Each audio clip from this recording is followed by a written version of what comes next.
আমি আপনি কোরআন মানতে পারবো নাকি? আমি আপনি নবীজির অনুসরণ ছাড়া কোরআনটাকে মানতে পারবো না। নবীজিকে আল্লাহ রাব্বুল আলামিন আমাদের জন্য আদর্শ বানিয়ে দিয়েছেন। আমি আমার আলোচনার সূচনায় পবিত্র কোরআনের 33 নম্বর সূরা সূরা আল আহজাবের 21 নম্বর আয়াতে কারিমা তেলাওয়াত করেছি। যে আয়াতের মধ্যে রব্বুল আলামিন সুন্দর করে বলে দিয়েছেন, সবাই আমার সঙ্গে পড়েন, লাকাদ কানা লাকুম ফি রাসূলিল্লাহি উসওয়াতুন হাসানাতুন লিমান কানা ইয়ারজুল্লাহা واليوم الآخر وذكر الله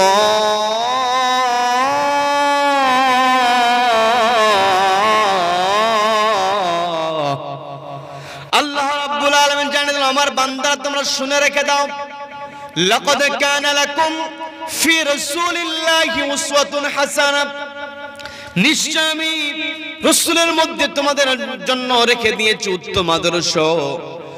নবীজিকে আদর্শ ছাড়া অন্য কাউকে আদর্শ হিসেবে গ্রহণ করা যাবে নাকি? নবীজিকে আদর্শ হিসেবে গ্রহণ করতে হবে, নবীজিকে মনের মধ্যে রাখতে হবে।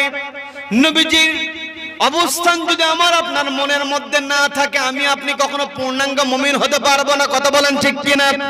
নবীজিকে মনের মধ্যে রাখতে হবে। আমারি মনের মাঝে পেয়েছি যে বেদনা, জানে মুহাম্মদ শাহে মদিনা, জানে মুহাম্মদ। সবাই আমারি মনের মাঝে, সবাই আমারি মনের মাঝে পেয়েছি যে বেদনা, জানে মুহাম্মদ শাহে মদিনা, শাহে মদিনা। আরবের মরুর বুকে, আরবের মরুর বুকে খুঁজি রাসূল তোমাকে, চোখের ইশারা দিয়ে মন নিয়েছো কারিয়ে, মন নিয়েছো কারিয়ে। বলেন আল্লাহু আকবার। এই পৃথিবীতে আমি আপনি যদি সফল হতে চাই, আমার আপনার মনের মধ্যে নবীজিকে রাখতে হবে। নবীজির আদর্শ ছাড়া অন্য কাউকে আদর্শ হিসেবে গ্রহণ করা যাবে না। সম্মানিত ভাইরা, নবীজি কেমন আদর্শ দিয়েছেন, নবীজি কেমন মানুষ ছিলেন, নবীজির গোটা জিন্দেগির আলোচনা যদি আমরা শুরু করি সারা রাত পার হয়ে যাবে, কিন্তু নবীজির জীবনের আলোচনা কখনো শেষ হবে নাকি? নবীজির জীবনের আলোচনা কখনো শেষ হবে না, কারণ নবীজির জীবনীটা, পুরো জীবনীটাই হলো কোরআন। বলেন আল্লাহু আকবার। আয়েশা সিদ্দিকা রাদিয়াল্লাহু তাআলা নাকে প্রশ্ন করা হয়েছে, আপনি বলেন তো নবীজির জীবনীর ব্যাপারে একটু জানতে চাই। নবীজির জীবনীর ব্যাপারে আয়েশা সিদ্দিকা রাদিয়াল্লাহু তাআলা আনহা স্পষ্ট জবাব দিয়ে বলেন, কানা খুলুকুল কোরআন, কোরআনের মধ্যে যা আছে নবীজির চরিত্রের মধ্যে তাই আছে। বলেন না সুবহানাল্লাহ। নবীজির জীবনী যদি আমরা আলোচনা শুরু করি আমরা শেষ করতে পারবো না, কারণ কোরআনের আলোচনা কখনো শেষ হতে পারে না। এই পৃথিবীতে ওয়ালাউ আন্নামা ফিল আরদি মিন শাজারাতিন আকলামু ওয়াল বাহরু ইয়ামুদ্দুহু মিন বা'দিহি সাবআতু আবহুরিম মা নাফিদাত কালিমাতুল্লাহ।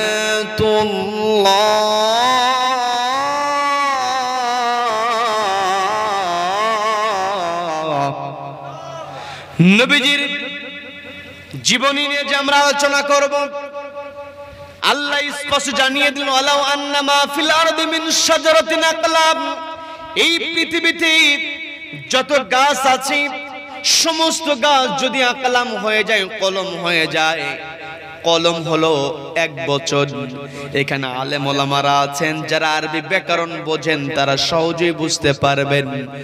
কলমটা হলো 1 বচন, কলমের বহু বচন হলো আকলাম।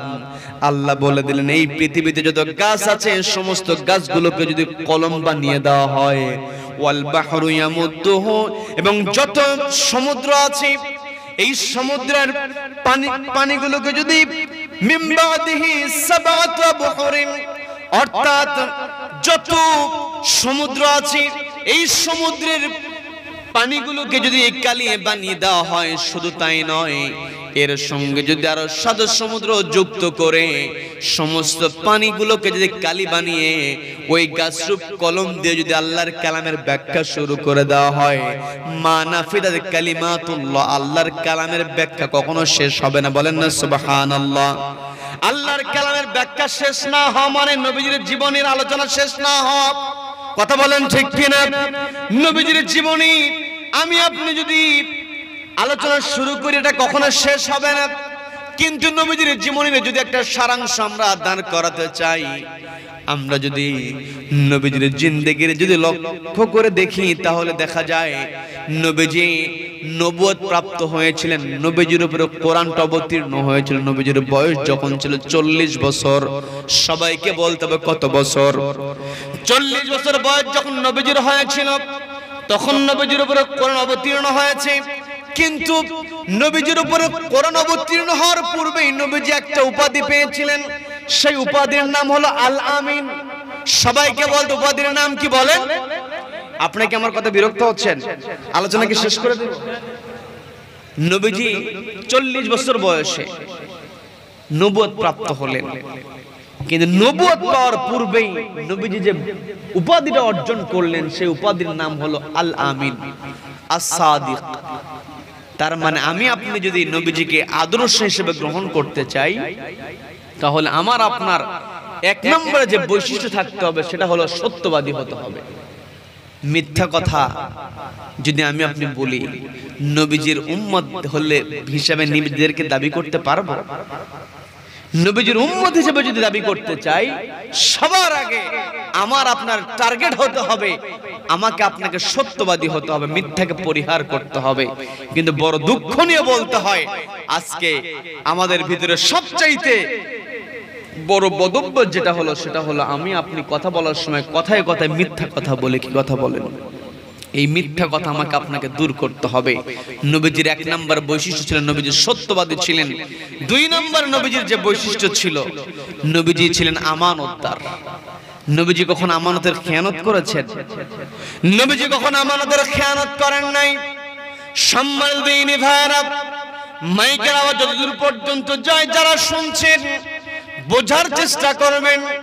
নবীজিকে মক্কা থেকে মদিনায় তাড়িয়ে দেওয়া হলো, নবীজির গোটা বাড়ি ঘেরাও করা হয়েছে। নবীজিকে মক্কা থেকে মদিনায় যাওয়ার জন্য আল্লাহ অর্ডার দিয়ে দিলেন। নবীজি সবার আগে ডাক দিলেন হযরত আলী রাদিয়াল্লাহু তাআলা আনহুকে। এখানে কথাটা বোঝার একটা চেষ্টা করতে হবে, সেটা হলো নবীজি যখন হিজরতের তথ্য পেয়েছিলেন সবার আগে শেয়ার করেছিলেন আবু বকর সিদ্দিক রাদিয়াল্লাহু তাআলার সঙ্গে সফর সঙ্গী হওয়ার জন্য। কিন্তু আল্লাহ যখন নবীজিকে হিজরতের অর্ডার দিয়েছিলেন, নবীজি সবার আগে হযরত আলীকে ডাক দিয়ে বলেন, ও আলী, আমার তো অর্ডার হয়েছে, আমাকে আজকে এই রাতের বেলায় মক্কা থেকে মদিনায় চলে যেতে হবে। হযরত আলী রাদিয়াল্লাহু তাআলা জবাব দিয়ে বলছেন, ঠিক আছে আপনি চলে যান, যেই কৌশল অবলম্বন করলে কাফের আপনাকে ধরতে পারবে না, রাতের অন্ধকার আপনি বের হয়ে যান। নবীজি বলতেছেন, ও আলী, আমি তোমার কাছ থেকে এই সমাধানের জন্য ডাক দেই নাই, আমি তোমাকে ডাক দিয়েছি কারণটা হলো আমি তো মক্কার লোকদের কাছে ঘৃণার পাত্র হয়েছি সত্য বলার কারণে। এই কোরআনের দাওয়াত দেওয়ার কারণে মক্কার লোকের কাছে আমি শত্রু হয়েছি। কিন্তু মক্কার লোকেরা আমার কাছে আমানত রেখেছে, আমি যদি তাদেরকে আমানত না বুঝিয়ে দিয়ে যদি আমি মক্কা থেকে মদিনায় চলে যাই, তাহলে আমি যে আল আমিন উপাধি পেয়েছি, আমি যে আস-সাদিক উপাধি পেয়েছি, এই উপাধি তো ঠিক থাকবে না, আমার তো আমানতের খেয়ানত হয়ে যাবে। এই কথা বলে হযরত আলীকে বলতেছেন, আলী আমি তো মক্কা থেকে মদিনায় চলে যাচ্ছি, এই যে মক্কার লোকেরা আমার কাছে আমানত রেখে দিয়েছে, এটা তোমাকে দিয়ে গেলাম, তুমি এই আমানতগুলো তাদের সঠিক জায়গায় পৌঁছায়া দেবে। বলেন না সুবহানাল্লাহ। যেই মক্কার লোকেরা নবীজিকে সহ্য করতে পারে না, এই মক্কা থেকে মদিনায় তাড়িয়ে দিয়েছে, নবীজি তাদের আমানতের ব্যাপারেও ছিলেন সচেতন। বলেন না সুবহানাল্লাহ। এই যে নবীজির মধ্যে আমানতদারিতা ছিল, এই বৈশিষ্ট্যগুলো সাহাবায়ে কেরামগণ অর্জন করতে পেরেছিলেন। নবীজির সাহাবী হযরত ওমর রাদিয়াল্লাহু তাআলা আনহু, সবাই তো নাম শুনেছেন। নবীজির সাহাবী হযরত ওমরের ব্যাপারে আপনাদের দেশের জাতীয় নেতা যিনি ছিলেন মহাত্মা গান্ধী, গান্ধীজিও তিনি একটা কথা বলেছিলেন, এই অশান্ত পৃথিবীকে কেউ যদি শান্ত করতে চায়, এই অশান্ত পৃথিবীতে যদি শান্তি প্রতিষ্ঠা করতে হয়, ওমরের মতো একজন শাসকের প্রয়োজন। বলেন না সুবহানাল্লাহ। হযরত ওমরের ব্যাপারে আমরা অনেক ঘটনা শুনেছি। আমি আপনাদের কি আমানতদারিতা কাকে বলে, নবীজির উম্মত দাবি করতে হলে 1 নম্বরে সত্য কথা বলতে হবে, 2 নম্বরে আমানতদারিতার ব্যাপারে সচেতন হতে হবে। নবীজির সাহাবী হযরত ওমর রাদিয়াল্লাহু তাআলা কেমন আমানতদার ছিলেন একটু বোঝার চেষ্টা করবেন। খেলাফতকালীন সময় হযরত ওমর রাদিয়াল্লাহু তাআলা তিনি একটা মাঠের মধ্যে দিয়ে যাচ্ছিলেন, লক্ষ্য করে দেখলেন মাঠের মধ্যে অনেকগুলো উট তারা খাবার গ্রহণ করছে, পায়চারি করছে। আমার কথায় কি আপনার বিরক্ত হচ্ছেন নাকি?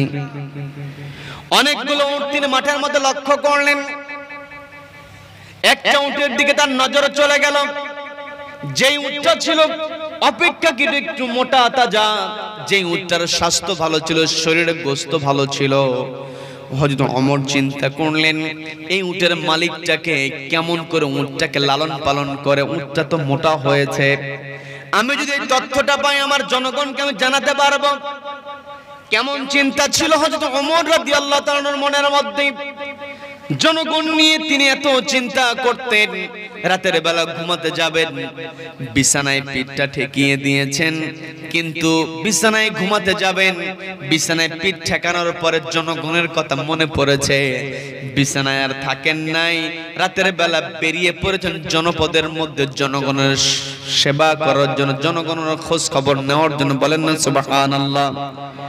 তাদের মধ্যে ছিল আমানতদারিতা। মাঠের মধ্যে যখন লক্ষ্য করে দেখলেন একটা উট অপেক্ষাকৃত মোটা, তিনি চিন্তা করলেন এই উটের মালিককে খুঁজে বের করতে হবে, উটের মালিকের কাছ থেকে জানার চেষ্টা করতে হবে সে কেমন করে উটটাকে লালন পালন করলো। এই তথ্য যদি আমি আমার জনগণকে দিতে পারি, জনগণ উট মোটা তাজা করে তারা উপকৃত হতে পারবে, লাভবান হতে পারবে। এই কথা চিন্তা করে হযরত ওমর রাদিয়াল্লাহু তাআলা গোয়েন্দা বিভাগকে ডাক দিলেন। গোয়েন্দা বিভাগের সদস্যকে ডাক দিয়ে বলতেছেন, খোঁজ নিয়ে দেখো তো এই উটের মালিকটাকে। দায়িত্ব পাওয়ার পরে তথ্য সংগ্রহ করে ওই ব্যক্তি হযরত ওমরের সামনে হাজির হয়েছেন। হাজির হয়ে মুস্কি হাসিতে বলতেছেন, খলিফাতুল মুসলিমিন, আপনি যে আমাকে দায়িত্ব দিয়েছেন উটের মালিকটাকে খুঁজে বের করার জন্য, আমাকে দায়িত্ব দেওয়ার তো কোনো প্রয়োজন ছিল না, কারণ উটের মালিকটাও আপনার বাড়ির মধ্যেই আছে। বলে আমার বাড়ির মধ্যে উটের মালিক আছে, আমার তোমার কথা বুঝতে পারলাম না। এই উটের মালিক হলো আপনার পুত্র আব্দুল্লাহ, এই উটের মালিক হচ্ছে আপনার পুত্র আব্দুল্লাহ। এই কথা বলার পরে হযরত ওমর রাদিয়াল্লাহু তাআলা অনেক লম্বা ঘটনা, আমি বিস্তারিত ঘটনার দিকে যাব না, আপনাদেরকে মেসেজ দেওয়ার জন্য ঘটনাটা বলার চেষ্টা করছি, একটু বোঝার চেষ্টা করবেন। যে সমস্ত ভাইয়েরা দাঁড়িয়ে আছেন, আপনার চাইলে ফাঁকা জায়গা আছে, এখানে বসে যেতে পারেন। আমি দাঁড়িয়ে থাকা ভাইদের দৃষ্টি আকর্ষণ করে বলবো একটু বসে যাবেন।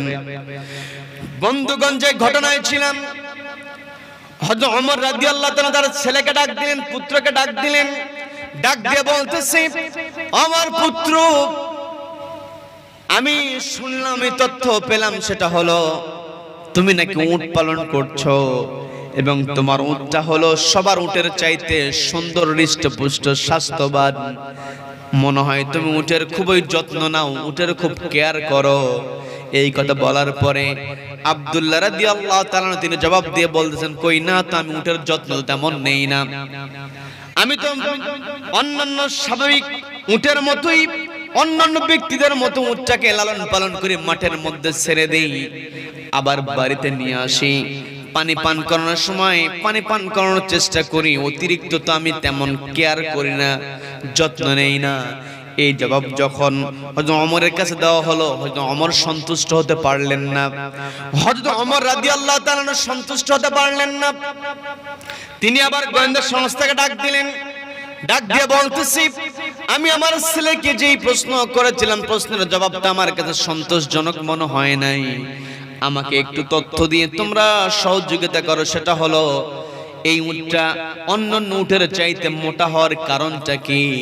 ওই গোয়েন্দা সংস্থার লোকেরা তথ্য নিয়ে হাজির হয়ে হয়তো ওমরকে বলতেছেন, আমিরুল মুমিনিন খলিফাতুল মুসলিমিন, আপনার সন্তান আপনাকে যেই তথ্য দিয়েছে তিনি অতিরিক্ত কোনো যত্ন তার উটের নেন না, তথ্যটা সত্য, কিন্তু ঘটনাটা অন্য জায়গায়। সেটা হলো আপনার ছেলের উট যখন মাঠের মধ্যে চলে যায়, সবাই তো জানে এটা খলিফার পুত্রের উট, এই উটের মালিক হলো খলিফার ছেলে।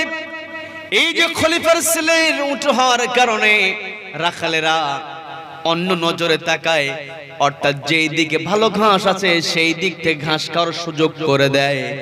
আজ দুনিয়াতে দেখবেন যদি কোনো নেতার ছোট ভাই হয়, আবার নেতার নিজের ছোট ভাই হতে হয় না, বইয়ের ছোট ভাই যদি হয়, আবার তাও না, যদি শালার ছোট ভাইয়ের বন্ধু যদি হয়, অর্থাৎ কি হয়, শালার বন্ধু অর্থাৎ বইয়ের ভাইয়ের বন্ধু, অথবা ফুফাতো ভাই হয় খালাতো ভাই হোক, যদি নেতার সঙ্গে একটু সম্পর্ক ভালো থাকে তার গরমই থাকে অন্যরকম। কি কথা বলেন?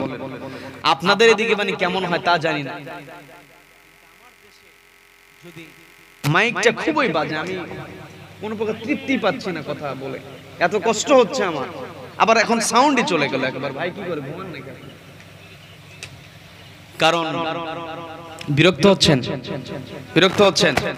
মাইকের ইনস্ট্রুমেন্ট আপনার অনেক ভালো, কিন্তু সাউন্ড আমার কানে আসেই না টোটাল। আমি আপনাকে বললাম বেস বন্ধ করে এই দুই পাশের মাইকটার সাউন্ডটা বাড়ায় দেন, একটু জিকির করি, লা ইলাহা সুবহানাল্লাহ আলহামদুলিল্লাহ, লা ইলাহা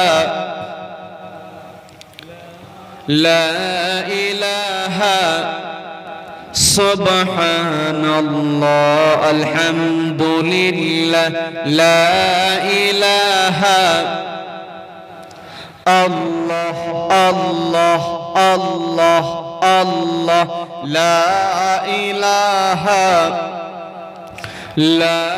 ইলাহা সুবহানাল্লাহ আলহামদুলিল্লাহ, লা ইলাহা আল্লাহু আল্লাহু, কি যে মধুর নাম, আল্লাহু আল্লাহু, কি যে মধুর নাম। আল্লাহ নামে মধু আছে না নাই? সবাই পড়ি, আল্লাহু আল্লাহু, কি যে মধুর নাম। ধরার তামাম মনি মুক্তাই, ধরার তামাম মনি মুক্তাই, বন্নাহীরা সোনা দানাই, হয় না তাহার দাম। আল্লাহু আল্লাহু, কি যে মধুর নাম, আল্লাহু আল্লাহু, কি যে মধুর নাম। আল্লাহু আকবার, আল্লাহু আকবার। সম্মানিত দিনী ভাইরা, যেই কথাই ছিলাম, হযরত ওমর রাদিয়াল্লাহু তাআলা কি যখন জানানো হলো আপনার ছেলের উট, এই কথা চিন্তা করে অন্যান্য লাখাররা এক্সট্রা সুযোগ দিয়ে দেয়। ঘাস খাওয়ার জন্য সুযোগ করে দেয়।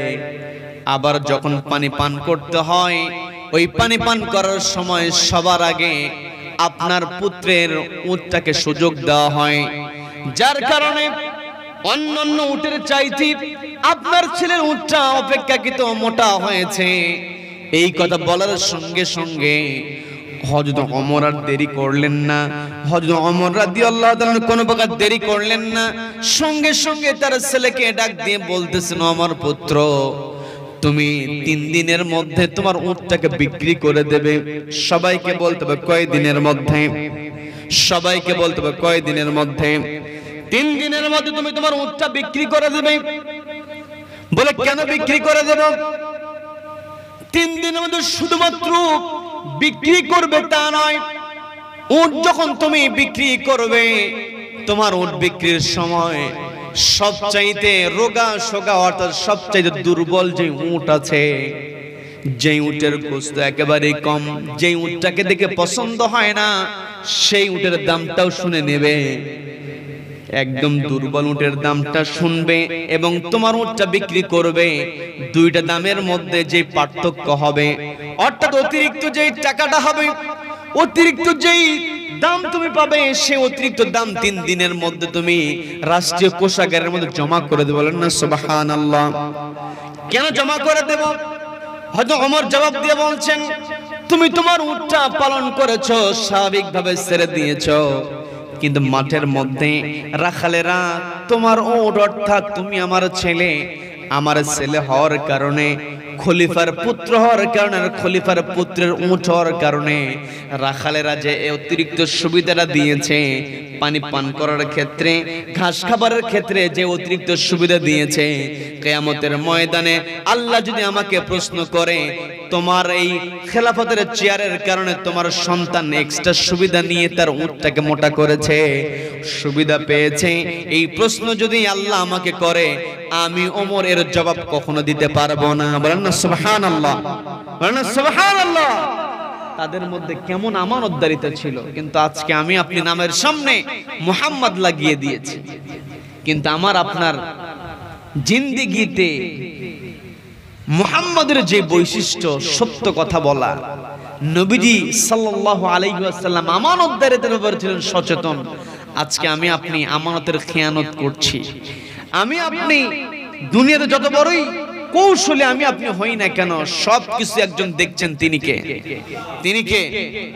আল্লাহ রাব্বুল আলামিন এই পৃথিবীতে আমাকে আপনাকে পাঠিয়েছেন। এই পৃথিবীতে আমার আপনার টার্গেট হবে আল্লাহর সন্তুষ্টি অর্জন করা। এই পৃথিবীতে আল্লাহর সন্তুষ্টি অর্জন যদি আমি আপনি করতে চাই, মিথ্যা কথা বলা যাবে নাকি? মিথ্যা কথা বলা যাবে না। আমি আপনি যদি আল্লাহর সন্তুষ্টি অর্জন করতে চাই, আমাকে আপনাকে সত্যবাদী হতে হবে, মিথ্যাকে পরিহার করতে হবে। তৃতীয় নম্বর যে দায়িত্ব হলো, সেটা হলো আমাকে আমানতদার হতে হবে। শুধুমাত্র হযরত ওমর রাদিয়াল্লাহু তাআলার ঘটনাই এমন নয়, হযরত আবু বকর রাদিয়াল্লাহু তাআলা তিনি খেলাফতের চেয়ারে বসেছেন, তিনি খলিফা। একদিন তার স্ত্রী এসে বলতেছেন, স্বামী গো, একটু সুন্দর বাজার করেন, একটু ভালো বাজার করে নিয়ে আসেন, আমি মেহমান দাওয়াত করব, পরিবারের সদস্যদেরকে নিয়ে একটু ভালো খাবার গ্রহণ করতে চাই, একটু মিষ্টান্ন দ্রব্য তৈরি করতে চাই, আপনি একটু বাজার থেকে আমাকে সদাই করে নিয়ে এসে দেন। এই কথা বলার পরে হযরত আবু বকর রাদিয়াল্লাহু তাআলা বলতেছেন, আমি তো দায়িত্বে বসেছি, আমার জনগণ, প্রত্যেকটা জনগণ যতক্ষণ না পর্যন্ত ভালো খাবার গ্রহণ উপযুক্ত হবে না, ততক্ষণ না পর্যন্ত আমি আবু বকর ভালো বাজার করতে পারবো না। বলেন আল্লাহু আকবার, বলেন আল্লাহু আকবার। এই কথা বলার পরে আমি কি কোনো কথা বানিয়ে বলতেছি নাকি? কোনো কথা আমি বানিয়ে বলতেছি না, আমি আপনাদেরকে মেসেজ দেওয়ার চেষ্টা করছি। অনেক মা বোনেরা পর্দার আড়াল থেকে শুনছেন, একটু বোঝার চেষ্টা করবেন। আমরা যে নবীজির জীবনী নিয়ে আলোচনা করছি, নবীজি সবচাইতে বেশি সহযোগিতা পেয়েছিলেন তার সহধর্মিনী হযরত খাদিজাতুল কুবরা রাদিয়াল্লাহু তাআলার কাছ থেকে। আজ আমি আপনি যদি সফল হতে চাই, আমি আপনি যদি সফলতা অর্জন করতে চাই তাহলে দেখবেন নারীদের সহযোগিতার প্রয়োজন হয়। একটা পরিবারে সফল স্বামী হতে চাইলে স্ত্রীর সহযোগিতার দরকার আছে না নাই? একজন সফল সন্তান গড়ে তুলতে হলে মাকে বড় ভূমিকা পালন করতে হয়। এই পৃথিবীতে যত বড় সফল মানুষ আসুক না কেন, যেই মানুষ যত বড় সফলতা অর্জন করুক না কেন, ওই সফল ব্যক্তির পিছনে একজন নারীর অবদান থাকে। হয়তো সেটা তার মা হতে পারে, হয়তো তার বোন হতে পারে, অথবা তার স্ত্রী হতে পারে। একজন পুরুষ সফলতা অর্জন করতে হলে নারীর সহযোগিতার দরকার আছে। পর্দালের মা বোনদেরকে বলছি, আমার মায়ের একটু বোঝার চেষ্টা করবেন। সন্তানকে গড়ে তুলতে হবে। নবীজিকে সহযোগিতা করেছিলেন খাদিজাতুল কুবরা রাদিয়াল্লাহু তাআলা আনহা। আপনি স্ত্রী হয়েছেন, স্বামীকে সত্যবাদী বানানোর জন্য আপনাকে বড় দায়িত্বশীল হতে হবে। আপনার স্বামীকে আমানতদারিত্ব রক্ষা করার ক্ষেত্রে আপনাকে ভূমিকা পালন করতে হবে।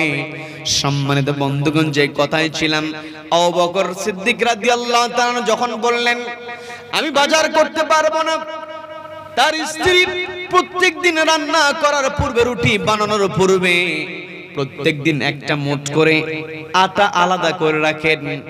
এই রকম করতে করতে প্রত্যেকদিন এক মুঠ করে আলাদা করে রাখেন। একটা পর্যায়ে পরিমাণটা বেশি হয়েছে, তিনি সেটা বাজারে বিক্রি করে দিলেন। বাজারে বিক্রি করার পরে সেখান থেকে যে অর্থ পেলেন, সেখান থেকে ভালো মন্দের বাজার করলেন।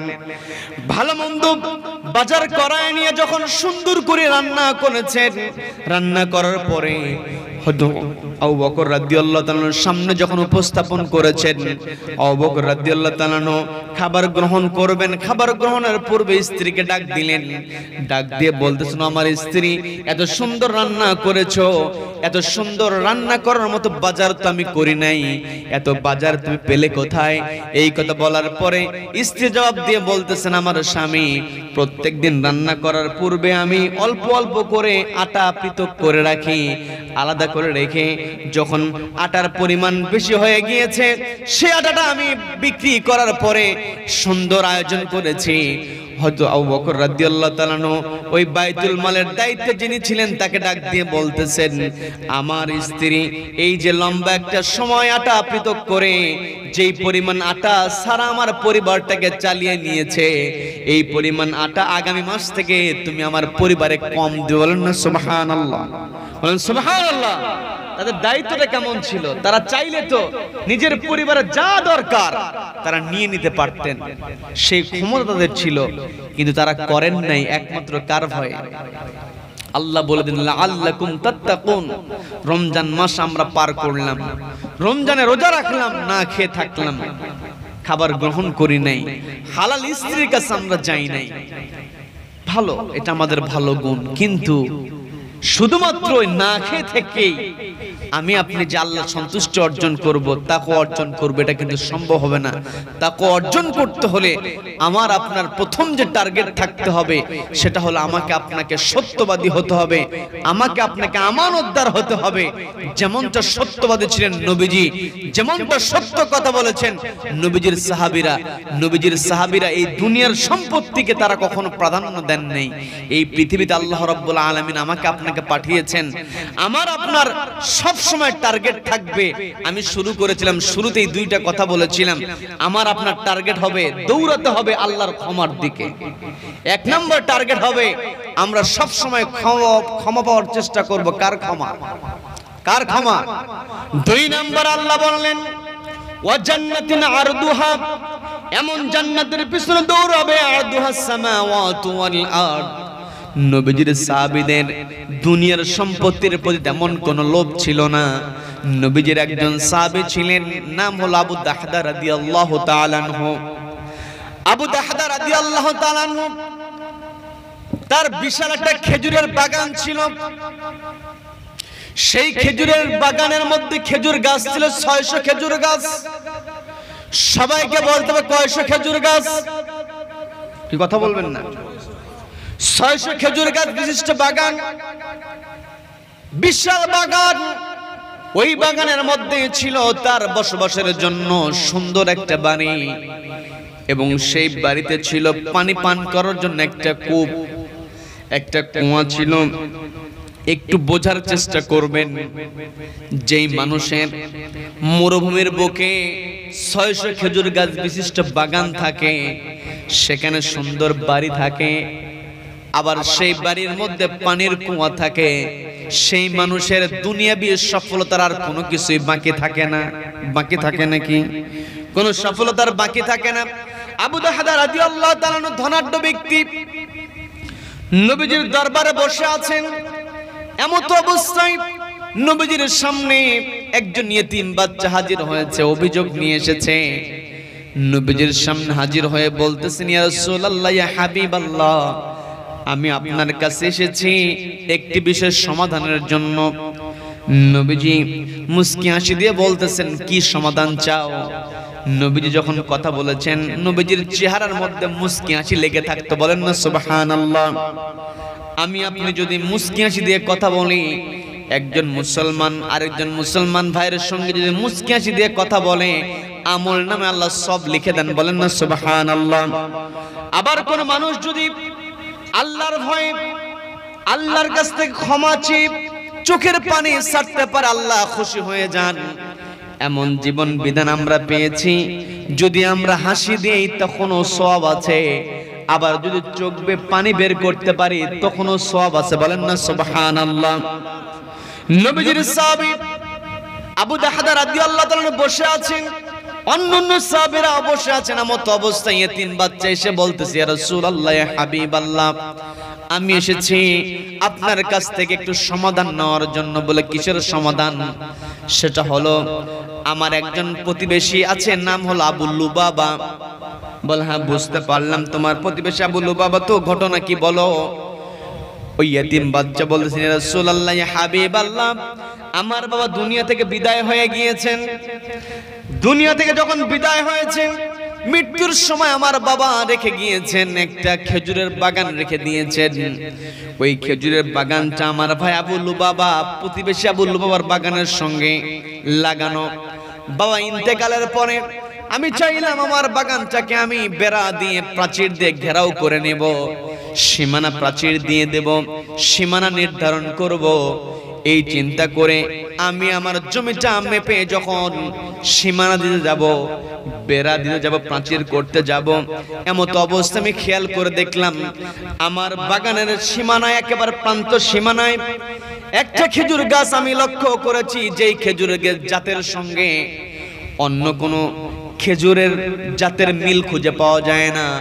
অর্থাৎ আমার বাগানের মধ্যে, আমার বাবার রেখে যাওয়া বাগানের মধ্যে যে জাতের খেজুর গাছ আছে, প্রান্ত সীমানায় যে খেজুর গাছটা আমি লক্ষ্য করেছি, ওই খেজুর গাছের সঙ্গে কোনো মিল খুঁজে পাই না।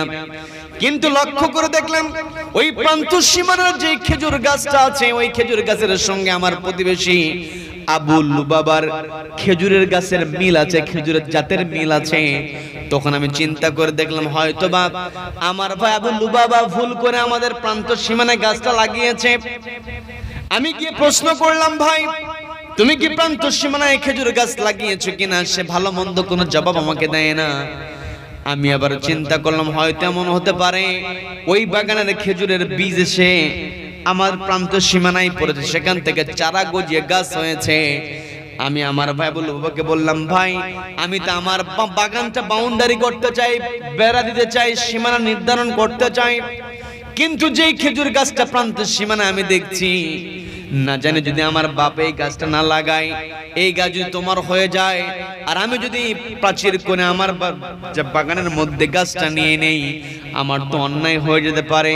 ভাই আমি তোমার কাছে এসেছি, তুমি এই খেজুর গাছটা আমাকে উপহার হিসেবে দিয়ে দিতে পারো। এই কথা বলার পরে সে বলতেছে, আমি উপহার দিতে পারবো না। আমি তাকে অফার দিলাম, তুমি এই গাছটা আমার কাছে বিক্রি করতে পারো, উপযুক্ত দাম দিয়ে আমি তোমার কাছ থেকে কিনে নেব। এই কথা বলার পরে সে বলছেন, আমি বিক্রিও করব না।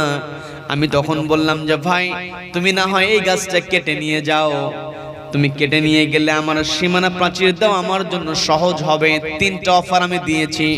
সবাইকে বলতে হবে কয়টা অফার? 3টা অফার আমি দিয়েছি। কিন্তু আমার ভাই আবু লুবাবা প্রতিবেশী কোনো অফার গ্রহণ করে নাই। এমত অবস্থায় আমার বাগানের প্রাচীরটা আমার জন্য দেওয়া জরুরি হয়ে গিয়েছে। ইয়া রাসূলুল্লাহ, ইয়া হাবিবাল্লাহ, আমি আপনার কাছে এসেছি, মেহেরবানি করে আমাকে একটা সমাধান দিয়ে দেন। নবীজি আবু লুবাবাকে ডেকে পাঠালেন। নবীজির দরবারে আবু লুবাবা হাজির হয়েছে। নবীজি আবু লুবাবাকে বলতেছেন, লক্ষ্য করে তোমার নামে এই যে এতিম বালক আমার কাছে অভিযোগ দিয়েছে, এতিম বালক নাকি তোমাকে 3টা অফার দিয়েছে, তুমি 3টার কোনোটাই গ্রহণ করো না, ঘটনা সত্য নাকি? আবু লুবাবা জবাব দিয়ে বলছে, হ্যাঁ ঘটনা সত্য। নবীজি বলতেছেন, আমি তোমাদের কাছ থেকে আর কোনো ব্যাখ্যা নিতে চাই না। ও আবু লুবাবা, তোমাকে আমি একটা অফার দেই, সেটা হলো তুমি যদি এতিম বাচ্চাকে এই খেজুর গাছটা দিয়ে দাও, এটার বিনিময়ে জান্নাতের মধ্যে আমি তোমাকে খেজুর গাছের ব্যবস্থা করে দেব। বলেন না সুবহানাল্লাহ। নবীজির এমন ক্ষমতা ছিল, দুনিয়াতে বসে জান্নাতের মধ্যে খেজুর গাছ নির্ধারণ করতে পারতেন। বলেন না সুবহানাল্লাহ। নবীজির মর্যাদা এমন ছিল, নবীজি দুনিয়াতে বসে কে জান্নাতে যাবে জান্নাতের গ্যারান্টি দিয়ে দিতে পারতেন। বলেন না সুবহানাল্লাহ। নবীজি এই বৈশিষ্ট্য অর্জন করেছিলেন। নবীজির 1 নাম্বার বৈশিষ্ট্য ছিল নবীজি সত্য কথা বলেছেন। নবীজি কারো হক মেরে খান না, আমানতদারিতা রক্ষা করেছেন। নবীজি যখন ওই আবু লুবাবার কাছে প্রস্তাবটা দিয়ে দিল, আবু লুবাবা কোনো জবাব দেয় না, চুপ করে আছে।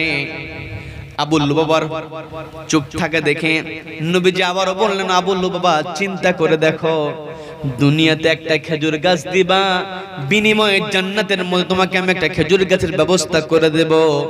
এই কথা বলার পর আবু লুবাবা কোনো কথা বলে না। নবীজি আর বারবার তাকে বলেন না, কারণ নবীজি যদি কাউকে কোনো বিষয়ে বারবার বলে আর সেই ব্যক্তি যদি সেই কথা না মানে, তার ঈমান নষ্ট হয়ে যাবে। কথা বলেন ঠিক কিনা? এই কথা চিন্তা করে নবীজি আর কোনো কথা বললেন না। নবীজি ওই এতিমকে বলতেছে, তুমি বাড়িতে চলে যাও, দেখি কি একটা ব্যবস্থা হয়ে যাবে। আর আবু লুবাবাকে লক্ষ্য করে বলতেছেন, আবু লুবাবা, তোমাকে আমি যে অফারটা দিয়েছি তুমি একটু ভেবে চিন্তে দেখো। এই কথা বলে নবী যখন দুইজনকে বিদায় করে দেবেন, এমত অবস্থায় ওই যে নবীজির সাহাবী নাম হল আবু দাহদা রাদিয়াল্লাহু তাআলা আনহু, তার একটা বাগান আছে। ওই বাগানের মধ্যে খেজুর গাছ আছে। কয়টা বলেন? সবাইকে বলতে হবে কয়টা খেজুর গাছ? 600 খেজুর গাছ। ওই আবু দাহদা রাদিয়াল্লাহু তাআলা দাঁড়িয়ে গেলেন। দাঁড়িয়ে গিয়ে বলতেছে, ও ভাই আবু লুবাবা, একটু দাঁড়াও, আমি একটু কথা বলবো। নবীজিকে লক্ষ্য করে বলতেছেন, ইয়া রাসূলুল্লাহ, ইয়া হাবিবাল্লাহ, আপনি যে আমার ভাই এই আবু লুবাবাকে অফার দিয়েছেন, ওই খেজুর গাছ যদি এতিমকে দিয়ে দিতে পারে, বিনিময়ে আপনি জান্নাতের মধ্যে খেজুর গাছের ব্যবস্থা করে দেবেন। এই অফারটাকে শুধুমাত্র আবু লুবাবার জন্য নির্দিষ্ট নাকি যে কেউ করতে পারবে? নবী জবাব দিয়ে বলতেছেন, আমি যেই কথা বলেছি, যে ব্যক্তি এতিম বালককে সহযোগিতা করে এই খেজুর গাছের ব্যবস্থা করে দিতে পারবে, আমি তার জন্য জান্নাতের মধ্যে খেজুর গাছের ব্যবস্থা করে দেব। বলেন না সুবহানাল্লাহ। এই কথা বলার পরে আবু দাহদা রাদিয়াল্লাহু তাআলা ওই আবু লুবাবাকে ডাক দিয়ে বলতেছে, ও ভাই আবু লুবাবা, তুমি তো জানো আমার একটা বিশাল খেজুরের বাগান আছে। বলে, হ্যাঁ জানি। আমার ওই খেজুরের বাগানের মধ্যে আমার বসবাসের জন্য একটা বাড়ি আছে। বলে, হ্যাঁ জানি। এবং এই বাড়ির মধ্যে একটা পানি পান করার কুয়া পর্যন্ত আছে। বলে, হ্যাঁ জানি। এই যতগুলো সম্পত্তি আমি তোমাকে দিয়ে দেব, বিনিময়ে ওই খেজুর গাছটা আমাকে দিতে হবে। বলেন না সুবহানাল্লাহ। বলেন সুবহানাল্লাহ। ঘুরে দেন। চিন্তা করে দেখেন, এখান থেকে বোঝার খোরাক নেওয়ার দরকার আছে না নাই? আমরা যে ঘটনাগুলো নবীজির জীবনী থেকে আসে, সাহাবীদের জীবনী থেকে আসে, এই ঘটনাগুলো থেকে আমাদের শিক্ষা নেওয়ার দরকার আছে না নাই?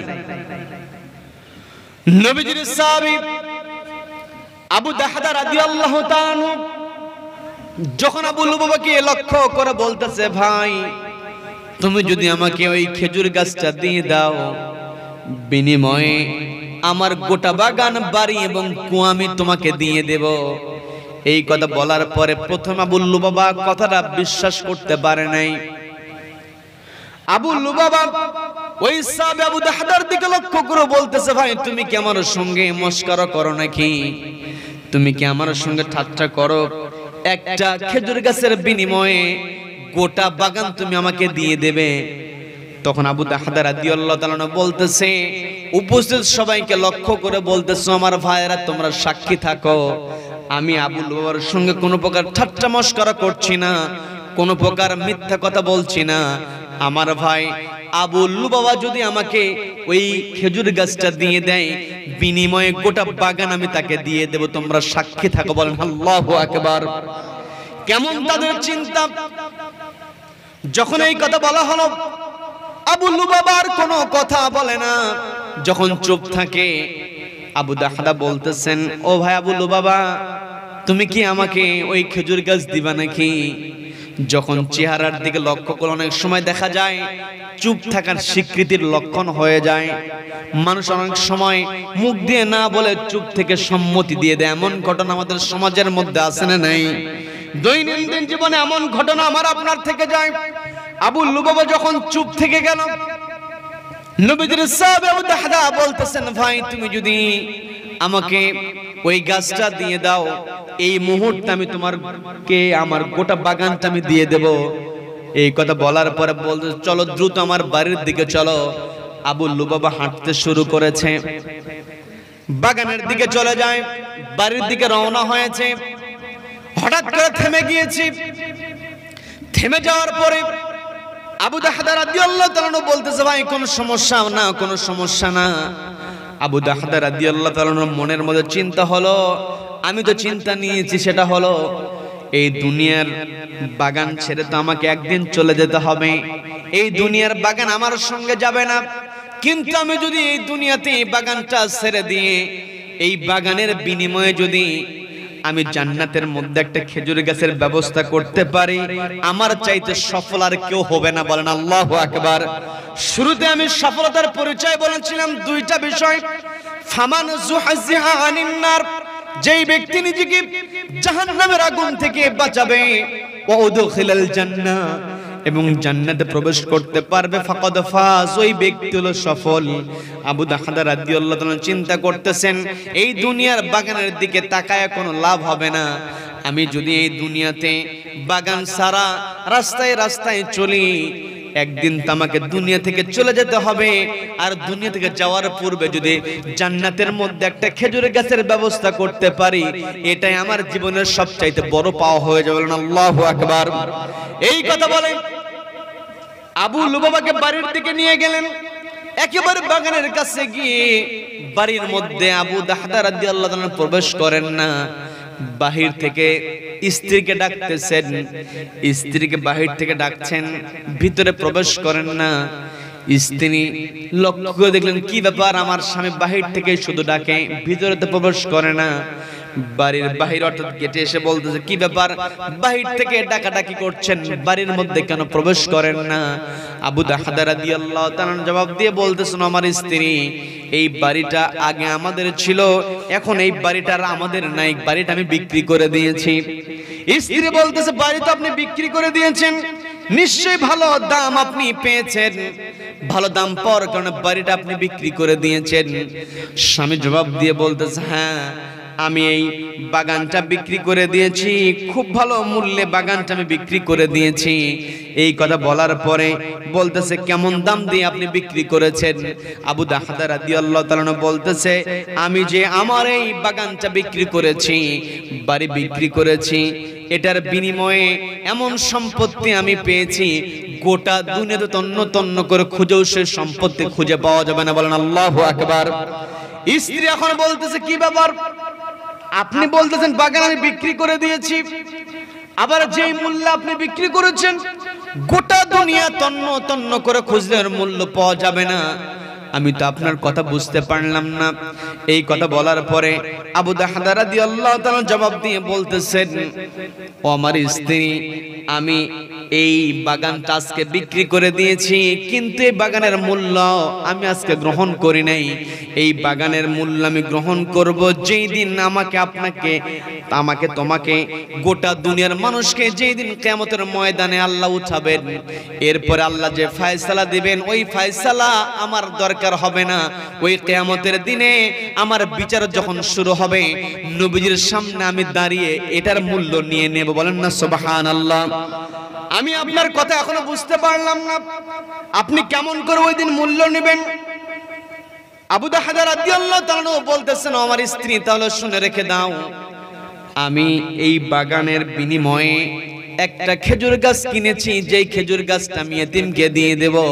আর নবী জানিয়ে দিয়েছেন, যেই ব্যক্তি ওই গাছটা এতিমকে দিতে পারবে, ওই ব্যক্তির জন্য জান্নাতের মধ্যে খেজুর গাছ নির্ধারিত হয়ে যাবে। বলেন না সুবহানাল্লাহ। এই কথা বলার সঙ্গে সঙ্গে আবু দাহদা রাদিয়াল্লাহু তাআলার স্ত্রী বলতেছেন, আমার স্বামী, আমি এতদিন আপনার সঙ্গে সংসার করেছি, আপনি সফল ব্যবসায়ী আমি জানি, আপনি সফল মানুষ আমি জানি, আপনি বুদ্ধিমান মানুষ আমি জানি, জীবনে আপনার অনেক প্রশংসনীয় কাজ আমি দেখেছি, অনেক ব্যবসায়িক কর্মকাণ্ড আমি আপনার দেখেছি, কিন্তু আজকে আপনি যে ব্যবসা করেছেন, এই ব্যবসার চাইতে ভালো ব্যবসা আমি আপনার জীবনে আর দেখি নাই। সুবহানাল্লাহ। তার মানে স্ত্রী কেমন ছিলেন? আমি আপনি যদি ন্যায়ের পথে থাকতে চাই, স্ত্রীর সাপোর্ট যদি থাকে, আমার আপনার অবশ্যই ন্যায়ের পথে থাকা সম্ভব হবে। কিন্তু স্ত্রী যদি আমাকে আপনাকে সাপোর্ট না করে, আমার আপনার পরিবারটা হয়ে যায় জাহান্নাম। কথা বলেন ঠিক কিনা? এই জন্য পর্দালের মা বোনদেরকে বলছি, মা, আপনার পরিবার আপনার বড় দায়িত্ব, আপনাকে সচেতন হতে হবে, আপনাকে আপনার দায়িত্ব পালন করতে হবে। একটা পরিবারে মা যেমন হয়, মাকে দেখে সন্তানরা শেখে। কি কথা বলেন? দেখবেন যেই পরিবারে মা নামাজি হয়, প্রায় জায়গাতে একটা এক্সাম্পল আমি দিয়ে থাকি, আপনাকে আমার কথা বিরক্ত হচ্ছেন?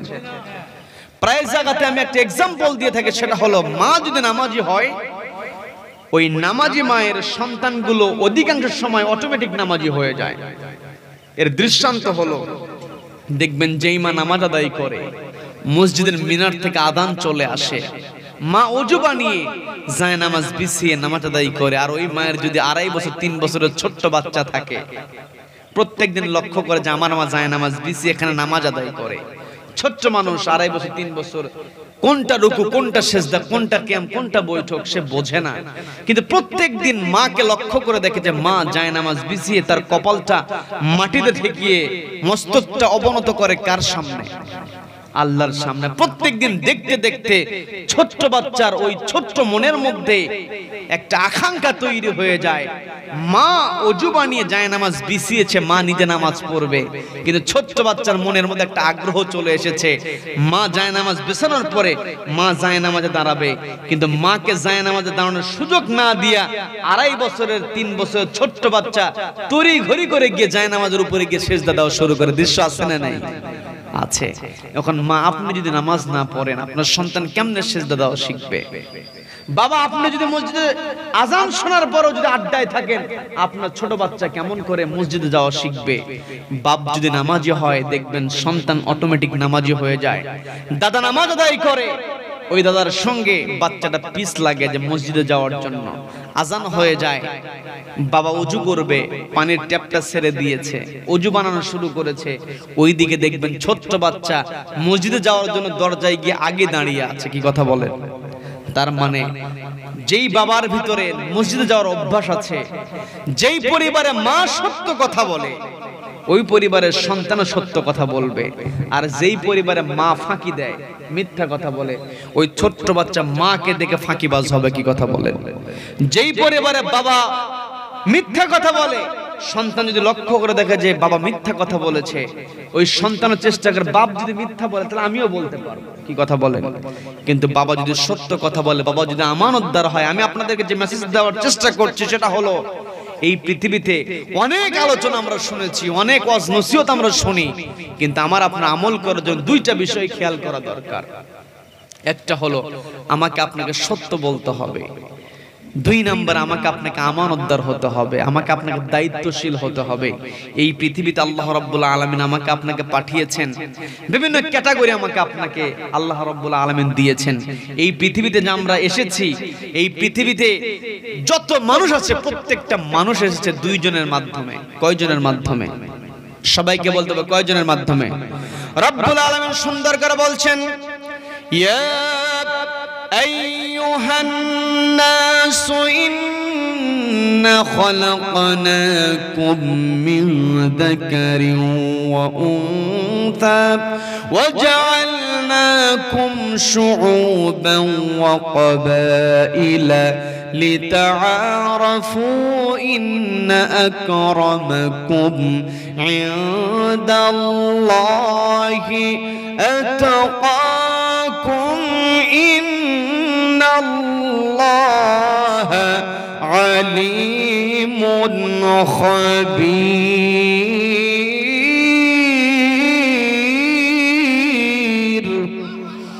আল্লাহ রাব্বুল আলামিন বলছেন আমার বান্দারা তোমরা শুনে রেখে দাও ইন্না খলাকনাকুম মিন যাকারিন ওয়া উনসা তোমাদেরকে একজন যাকার অর্থাৎ একজন পুরুষ আদম থেকে ওয়া উনসা একজন নারী থেকে সৃষ্টি করা হয়েছে ওয়া জাআলনাকুম শুউবান ওয়া ক্বাবাইলা লিতাআরাফু এবং বিভিন্ন গোত্রতে বিভিন্ন ক্যাটাগরিতে তোমাকে ফলানো হয়েছে কাউকে কালো বানানো হয়েছে কাউকে ফর্সা বানানো হয়েছে কাউকে বাংলা ভাষাভাষী বানানো হয়েছে কাউকে বানানো হয়েছে আরবি ভাষাভাষী বিভিন্ন ক্যাটাগরিতে কাউকে ধনী বানানো হয়েছে কাউকে গরিব বানানো হয়েছে এই যে পৃথিবীতে আমরা আগমন করেছি আমাদের ক্যাটাগরি ভিন্ন হলেও আমার আপনার সম্মান আল্লাহর কাছে একটা বিষয় দিয়ে নির্ধারিত হয় ইন্না আকরামাকুম ইনদাল্লাহি আতাকাকুম নিশ্চয় তোমাদের মধ্যে ওই ব্যক্তি আমার কাছে সম্মানিত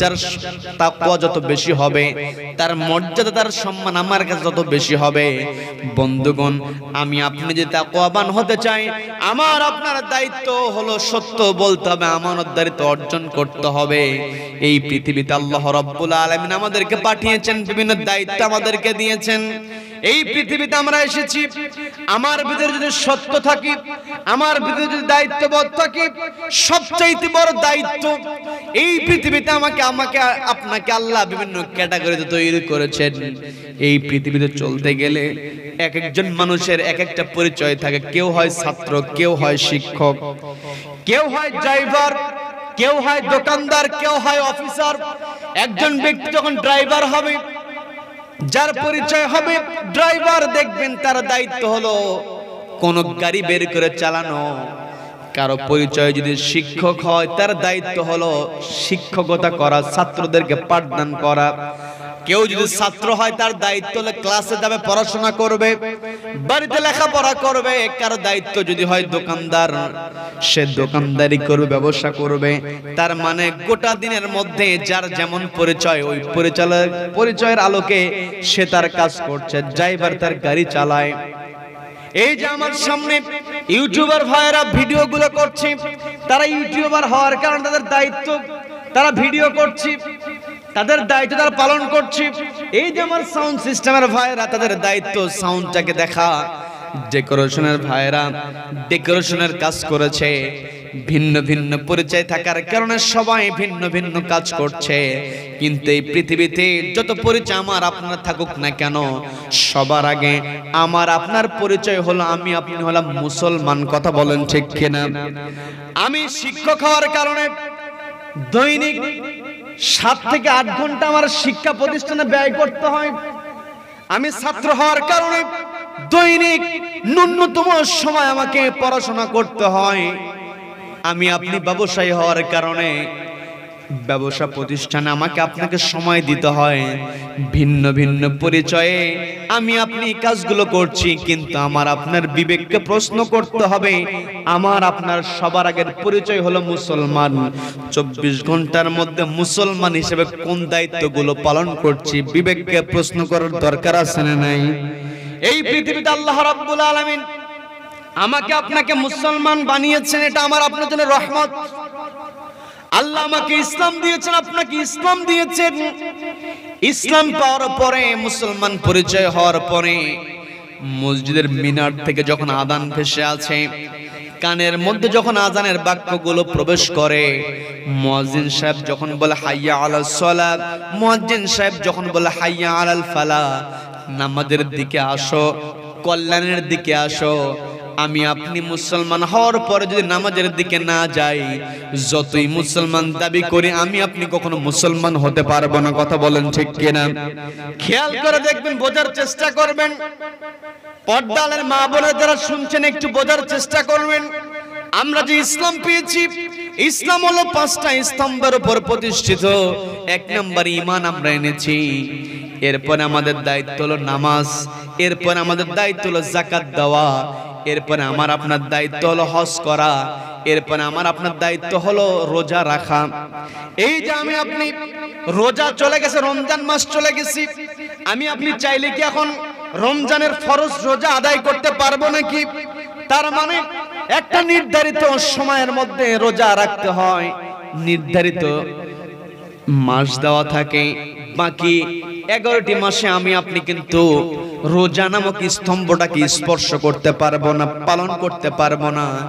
এরপরে যদি আমার আপনার সামর্থ্য থাকে, বাইতুল্লাহ জিয়ারত করার যদি সামর্থ্য আমার আপনার থাকে, আমি আপনি বাইতুল্লাহতে গিয়ে হজ করতে পারবো। কিন্তু ওই হজটা সম্পাদিত হবে একটাই তারিখে, সেটা ইয়াউম আরাফার দিনে। হজের যেই জিলহজ মাস চলে যায়, আমি আপনি হাজার চেষ্টা করলে রমজান মাসে কি হজ করতে পারবো নাকি? রমজান মাসে আমি আপনি হজ করতে পারবো না। নির্ধারিত একটা সময় আমাকে আপনাকে হজ করতে হয়। তার মানে নির্ধারিত সময় ব্যতীত ইসলামের যে অন্যতম স্তম্ভ হজ আমি আপনি স্পর্শ করতে পারি না। আবার যদি বছরের মধ্যে যেই দিনে আমি আপনি যাকাত দিয়ে দিলাম, ফরজ যাকাত, ওই দিন দেওয়ার পরে বাকি একটা বছর আমার আপনার উপরে যাকাত আদায় করার মতো কোনো সুযোগ আমার আপনার থাকবে না।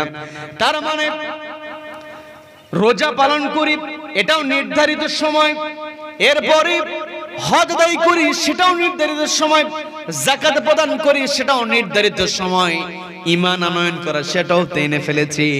তার মানে 4টা স্তম্ভ সব সময় আমরা স্পর্শ করতে পারি না, কিন্তু একটা স্তম্ভ হলো নামাজ। এই নামাজটা প্রত্যেকদিন স্পর্শ করার সুযোগ আছে না নাই?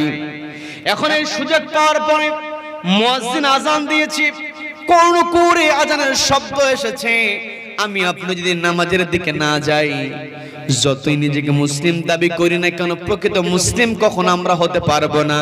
দুনিয়ার যত ব্যস্ততা থাকুক না কেন, সমস্ত ব্যস্ততাকে একপাশে রেখে দিয়ে সবার আগে আমার আপনাকে নামাজ আদায় করতে হবে। কথা বলেন ঠিক কিনা?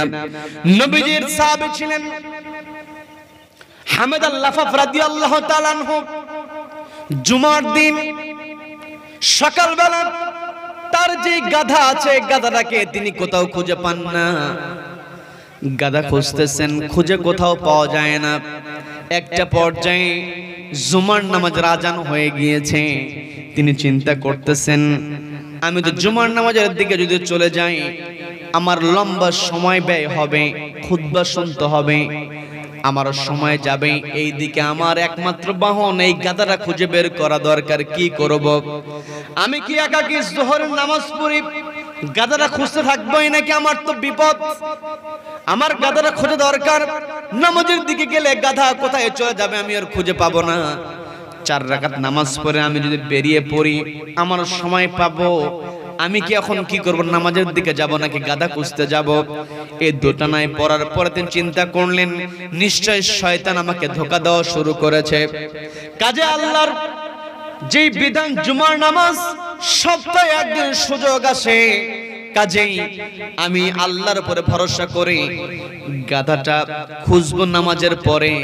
এই কথা চিন্তা করে তিনি কয়েক কদম হাঁটলেন, মসজিদের দিকে এগিয়ে যাচ্ছেন।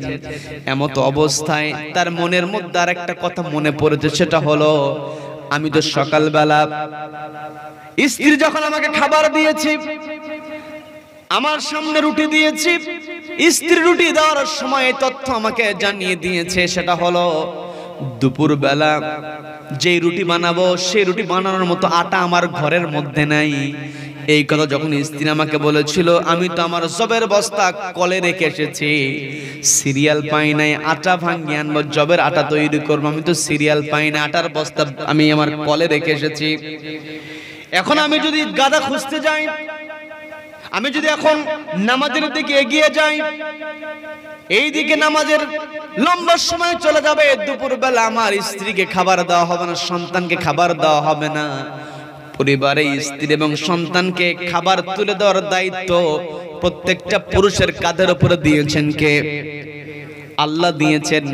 হামেদুল্লাহ চিন্তা করতেছেন, আমি যদি নামাজের দিকে চলে যাই, ওই যে সকালবেলা আমি জবের বস্তা রেখে এসেছি, এখনো আটা তো বাড়িতে পৌঁছাই নাই, আমার তো দায়িত্ব সন্তানের মুখে খাবার তুলে দেওয়ার জন্য ওই আটার বস্তা বাড়িতে পৌঁছানোর দায়িত্ব। এখন আমি কি করব? মসজিদের দিকে যাব নাকি আটার বস্তা বাড়িতে পৌঁছায় দেব? এই কথা চিন্তা করে তিনি মসজিদে যাওয়া বন্ধ করলেন। কিছুক্ষণ পর চিন্তা করলেন, প্রত্যেক দিন তো ঠিক সময় আমার পরিবারের খাবারটা আমি পৌঁছে দিয়ে থাকি, একটা দিন না হয় পরিবারের সদস্যরা কষ্ট করলো, কষ্ট করুক, তবু আমি নামাজ ছাড়বো না। এই কথা চিন্তা করে তিনি কয়েক কদম সামনে আগালেন। কয়েক কদম সামনে আগানোর পরে হঠাৎ করে তার আরেকটা কথা মনে পড়েছে। আমার কথায় কি বিরক্ত হচ্ছেন নাকি? হঠাৎ করে আরেকটা কথা মনে পড়ে গেল, সেটা হলো আজকের দিনটা তো হলো আমার জমিতে পানি সেচ দেওয়া। বর্তমানে তো মেশিনে চাপ দিলে পানি চলে আসে, সবার থাকতে হয় না, কিন্তু তৎকালীন সময়ে তো পানি সেচ দেওয়ার জন্য এরকম প্রযুক্তি ছিল না। সবাই মিলে একত্রিত হয়ে একটা জমিতে পানি দিত, পানির সেচ দিত সবাই মিলে। আজকে তো ছিল আমার জমিতে পানি দেওয়ার সিরিয়াল, আজকে যদি আমার সিরিয়ালটা ব্রেক হয়ে যায় আমার জমিতে পানি দেওয়া হবে না। আমি তো গাদা খুঁজতে গিয়ে ভুলে গিয়েছিলাম। এখন যদি আমি নামাজের দিকে চলে যাই, আমার তো বড় গুরুত্বপূর্ণ দায়িত্ব হলো আমার সাথে পানি দেওয়া, কারণ আমি কলেজেই আটার বস্তা রেখে দিয়ে এসেছি, অর্থাৎ জবের বস্তা যে আমি রেখে দিয়েছি আটা বানানোর জন্য। ওই জব যেই জমিতে আমি চাষ করেছি, ওই জমিতে যদি আমি পানির সময় মতো দিতে না পারি, আবাদ করতে পারবো না, এটাও তো আমার জন্য জরুরি। এই কথা চিন্তা করে তিনি চিন্তা করলেন, তাহলে আমি তো কি আমার জমির কি অবস্থা, সবাই মিলে আমার অনুপস্থিতিতে পানি দিল কিনা একটু খোঁজ নেওয়া দরকার। এই কথা চিন্তা করে তিনি মসজিদ থেকে না গিয়ে যখন জমির দিকে এগিয়ে যাচ্ছেন, এমত অবস্থা তিনি চিন্তা করলেন, একের পর এক আমার কথা মনে পড়ে, এটা শয়তান ছাড়া আমাকে আর কেউ মনে করিয়ে দেয় না, কাজে দুনিয়ার কোনো কথা আমি আর স্মরণ করব না, সব বাদ দিয়ে সবার আগে আমি মসজিদে চলে যাব। বলেন আল্লাহু আকবার। সব চিন্তা বাদ দিয়ে তিনি চলে গেছেন মসজিদে, নামাজ আদায় করেছেন, নামাজ শেষ করলেন, বের হয়েছেন। বের হয়ে যখন গাদা খুঁজতে যাবেন, বাড়ির সামনে দিয়ে যাচ্ছিলেন, এমত অবস্থা তিনি লক্ষ্য করলেন বাড়ির বাহিরে যে আস্তা বলে, অর্থাৎ যেখানে খাবার দেওয়া হয়, গাধার চারি যেখানে রাখা হয়, গাধার যে পাত্রটা যেখানে রাখা হয়, তিনি দূর থেকে লক্ষ্য করে দেখলেন তার ওই আস্তা বলে তার গাধাটা বেঁধে রাখা। দূর থেকে যখন তিনি দেখলেন বাড়ির সামনে গাধাটা বেঁধে রাখা হয়েছে, তিনি চিন্তা করলেন কি ব্যাপার, আমি তো গাধাটা খুঁজতে খুঁজতে হয়রান হয়েছে, গাধা কোথাও পাই নাই, এই গাধাটা আমার বাড়িতে কে পৌঁছে দিল, স্ত্রীর কাছ থেকে শুনি। এই কথা চিন্তা করে বাড়ির দিকে এগিয়ে আসলেন। একেবারে বাড়ির সামনে নিশ্চিত হয়ে দেখলেন এই গাধা, তিনি খুঁজতে খুঁজতে পেরেশান হয়েছেন। বাড়ির মধ্যে গিয়ে স্ত্রীকে বলতেছেন, আমি এই গাধা খুঁজতে খুঁজতে ক্লান্ত হয়েছি, কিন্তু আমার বাড়িতে এই গাধাটা পৌঁছায় দিয়ে কে আমার উপকার করলো? স্ত্রী জবাব দিয়ে বলতেছে, আপনি যখন বাড়ি থেকে বেরিয়েছেন, মসজিদের দিকে লক্ষ্য করে যখন আপনি চলে গিয়েছেন, আপনি যাওয়ার কিছুক্ষণ পরে আমি গাধার বিকট একটা আওয়াজ শুনতে পেলাম। গাধা চিৎকার দিয়েছে, তড়ি ঘড়ি করে বাড়ির মধ্যে থেকে বের হয়েছি। বের হয়ে লক্ষ্য করে দেখলাম গাধা দৌড়ে আসছে, মনে হচ্ছিল পিছন থেকে কে যেন তাকে দাবড়িয়ে দাবড়িয়ে আনতেছে, কিন্তু আমি কাউকে দেখি নাই। বলেন আল্লাহু আকবার। আমি কাউকে লক্ষ্য করি না, কিন্তু গাধাটা কে যেন হাঁকিয়ে হাঁকিয়ে বাড়ির দিকে এগিয়ে দিয়ে গেল। বলেন আল্লাহু আকবার। আবু হামেদ আল-লাফাফ রাদিয়াল্লাহু তাআলা স্ত্রীর কাছ থেকে যখন কথাগুলো শুনছিলেন, তিনি লক্ষ্য করে দেখলেন স্ত্রীর হাতের মধ্যে আটা লেগে আছে। অর্থাৎ যখন আটা থেকে রুটি তৈরি করা হয়, দেখবেন আটা ভেজানোর পরে আটার কিছু অংশ হাতের মধ্যে লেগে থাকে। রুটি বানানোর সময় হাতে যখন আটা লেগে থাকে, দেখে বোঝা যায় যে লোকটা রুটি তৈরি করতেছে। হামেদ আল-লাফাফ রাদিয়াল্লাহু তাআলা লক্ষ্য করে দেখলেন সকালবেলা যেই স্ত্রী আমাকে বলেছে দুপুরবেলা রুটি তৈরি করার কোনো আটা বাড়িতে নাই, কিন্তু স্ত্রীর হাতের মধ্যে আটা লেগে আছে। স্ত্রীকে জানার জন্য জিজ্ঞাসা করতেছেন, কি ব্যাপার, তুমি তো সকালবেলা বলেছিলে দুপুরের আগে যদি আমি কল থেকে জব ভেঙে আটা বাড়িতে না নিয়ে আসি দুপুরে খাবার নাই, অথচ তুমি রুটি তৈরি করতেছো, তোমার হাতের মধ্যে আটা লেগে আছে। স্ত্রী এখন